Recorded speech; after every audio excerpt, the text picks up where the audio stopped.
শুভ সকাল। প্রতিদিনের pre market আপডেটে আপনাদের স্বাগতম।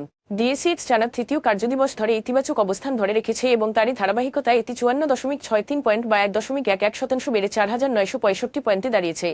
বাজারে লেনদেনের পরিমাণ ছিল 537 কোটি টাকা, যা আগের কার্যদিবসের তুলনায় 45.97% বেশি।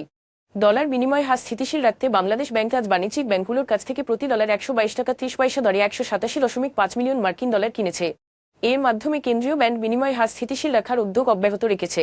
রপ্তানি উন্নয়ন ব্যুরো ইপিবি এর সর্বশেষ তথ্যে দেখা গেছে, ডিসেম্বরে রপ্তানি আগের বছরের একই সময়ের তুলনায় 14.25% কমে 3.89 বিলিয়ন ডলারে নেমে এসেছে।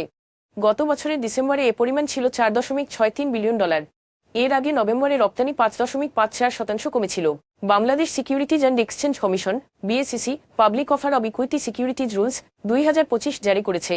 নতুন নিয়ম অনুযায়ী নির্দিষ্ট শর্তসাপেক্ষে কোম্পানিগুলো আইপিও থেকে সংগৃহীত অর্থের সর্বোচ্চ 30% ঋণ পরিশোধ বা বিনিয়োগে ব্যবহার করতে পারবে। তবে পুনঃতফসিল করা ঋণ পরিশোধে এই তহবিল ব্যবহার করা যাবে না। প্রাইম ব্যাংক পিএলসি জার্মানি ভিত্তিক impact investor invest in visions microfinance fund এর সঙ্গে 20 মিলিয়ন মার্কিন ডলারের একটি মেয়াদী ঋণ চুক্তি সই করেছে। এখন এ পর্যন্তই, ধন্যবাদ।